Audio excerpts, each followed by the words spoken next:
Salut tout le monde, on est parti ce midi pour une petite vidéo consacrée au tirage au sort des huitièmes de finale de la Ligue des Champions, tirage au sort qui vient d'être effectué il y a quelques minutes maintenant, donc petite vidéo spéciale, on va regarder un petit peu toutes ces affiches avec notamment deux clubs français encore engagés, le Paris Saint-Germain et Lille. Alors c'est une vidéo exceptionnelle puisqu'aujourd'hui on n'aura pas d'after zap image. On va uniquement présenter donc toutes ces affiches des huitièmes de finale de la Ligue des Champions. Vous pouvez faire un petit arrêt sur image juste à côté de moi pour découvrir l'ensemble de ces rencontres avec de belles affiches, notamment le Benfica face au Real Madrid, l'Atlético face au Bayern, Villarreal face à Manchester City, Salzbourg face à Liverpool, l'Inter face à l'Ajax, le Sporting face à la Juventus. Pour le champion de France lillois, le champion de France lillois hérite tout simplement du champion d'Europe. Les Blues de Chelsea vont affronter le LOSC. Et puis pour le Paris Saint-Germain, ça sera aussi des retrouvailles pour le PSG qui va affronter une équipe que le Paris Saint-Germain connaît plutôt bien sur ces dernières années en Coupe d'Europe. Le PSG a régulièrement affronté cet adversaire. On parle des Red Devils de Manchester United. On va brièvement parler de ces rencontres, les amis. Je vais vous donner aussi mon favori sur ces confrontations, évidemment. Double confrontation, on ne parle pas d'un match unique, le format habituel de la Ligue des Champions. On va démarrer donc avec le Benfica qui va affronter le Real Madrid. Évidemment, juste avant de parler de cette rencontre, ce qu'il faut dire, ce qu'il faut rappeler à chaque fois lors de ce tirage des huitièmes de finale à la Ligue des Champions, c'est que je vous donne mon favori à l'instant T. Dans 3 mois, lorsque ces matchs seront joués, les choses pourront avoir changé, il pourra y avoir des absents, il pourra y avoir des blessures, les dynamiques seront peut-être un petit peu changées, en tout cas à l'instant T. Je vous donne mon favori évidemment sur cette rencontre entre le Benfica et le Real Madrid.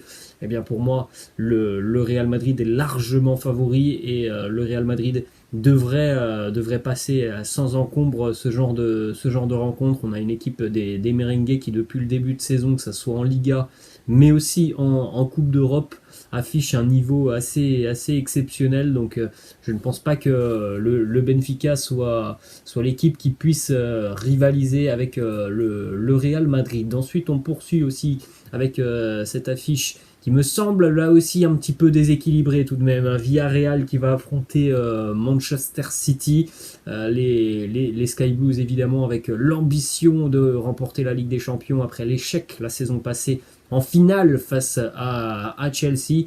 Villarreal s'est qualifié difficilement dans son groupe face à l'Atalanta et Manchester United. C'est une équipe qui a aussi en plus de ça eu beaucoup de mal quand même à gérer les matchs tous les 3 jours, puisque en Liga on voit une équipe beaucoup moins régulière, et puis ne serait-ce qu'intrinsèquement le collectif de City est beaucoup trop bien huilé.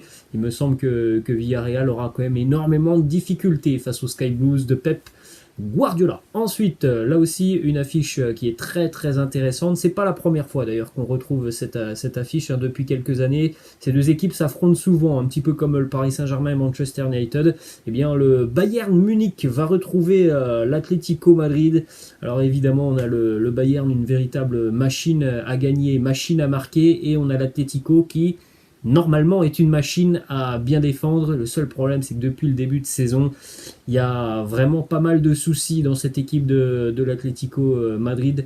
Énormément de buts encaissés défensivement, donc il va falloir absolument régler ces problèmes côté Colchoneros, sous peine tout simplement de vivre un véritable calvaire face aux Allemands qui imposent leur rythme à toutes les équipes qu'ils affrontent. Donc l'Atlético va énormément souffrir face au Bayern Munich. Il va falloir dans les 2-3 prochains mois trouver des solutions, des automatismes, et retrouver de la confiance défensive côté Colchoneros, sous peine de subir, je pense, de lourdes défaites face à une équipe du Bayern qui est tout simplement sûre de sa force. Et les deux styles de jeu sont complètement opposés entre le Bayern et l'Atlético Madrid. Donc l'Atleti devra évidemment être très très efficace en contre-attaque. Ensuite, affiche entre Salzbourg et Liverpool, première participation pour le club autrichien en huitième de finale de la Ligue des Champions. D'ailleurs, c'est la première participation pour un club autrichien tout court en huitième de finale de la Champions League. Liverpool, évidemment, très très largement favori face à Salzbourg. Ces deux équipes se sont affrontées aussi l'année passée. C'était en phase de groupe de la Ligue des Champions. Alors évidemment, sur la dynamique du moment, et on a du mal quand même à voir cette équipe de Liverpool être accrochée par cette équipe autrichienne qui est très très surprenante. Hein. C'est une équipe qui joue au ballon, contrairement par exemple à l'Atlético qui est capable vraiment de bétonner. Cette équipe de Salzbourg est une équipe qui se livre énormément. Et ça, évidemment, Liverpool adore ce genre d'équipe qui va laisser un petit peu d'espace, même un petit peu trop d'espace.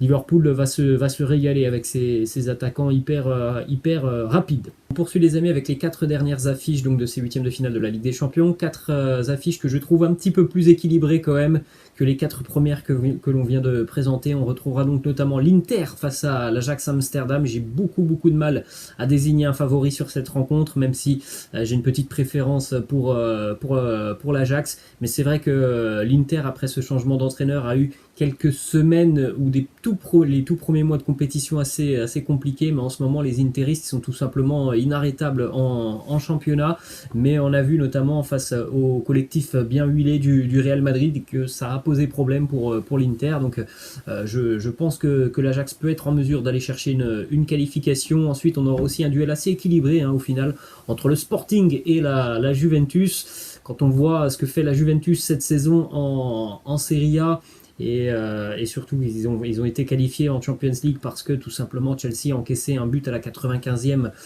du côté du Zénith la semaine passée. Sinon voilà, ils ont eu quand même beaucoup de difficultés face aux Blues de Chelsea malgré une victoire un peu tirée par les cheveux. Je trouve que c'est un match relativement équilibré entre le Sporting et la Juventus, donc pour moi, c'est du 50-50.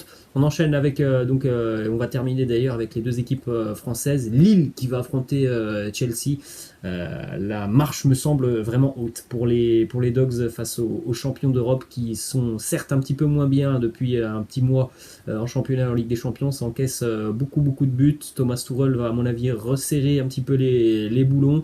Et puis sur ce genre de match, la motivation sera évidemment présente des deux côtés, mais l'expérience elle est beaucoup plus présente d'un côté Blues de Chelsea avec cette victoire la saison passée en Champions League. Donc j'ai du mal à imaginer les Dogs vraiment embêter cette équipe de Chelsea. Ensuite on va terminer les amis avec ce duel entre le Paris Saint-Germain et Manchester United. Les deux équipes s'étaient déjà affrontées l'année passée en phase de groupe et puis donc il y a 2 ans.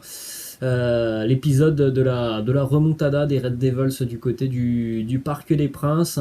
C'est un match où on retrouvera aussi, évidemment, on est obligé de le dire, mais on retrouvera un duel Lionel Messi, Cristiano Ronaldo. Je trouve que c'est quand même plutôt un bon tirage pour le Paris Saint-Germain comparé aux autres gros cadors que le PSG aurait pu tirer.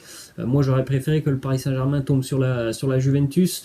Alors en deuxième choix, c'était Manchester United qui est une équipe qui pour moi collectivement n'est pas au point. Alors bon, malheureusement je ne suis pas sûr que le PSG soit hyper au point non plus, mais je pense que vraiment le Paris Saint-Germain est une équipe qui peut faire vraiment beaucoup de mal à Manchester United. Donc je donne un avantage certain au Paris Saint-Germain face aux Red Devils. Voilà les amis, la fin de cette petite vidéo. Laissez-moi en commentaire d'ailleurs ce que vous pensez du tirage au sort des clubs français engagés, puis laissez-moi aussi en commentaire quel est votre favori sur toutes ces confrontations. Les amis, je vous laisse, je vous dis à la prochaine, ciao.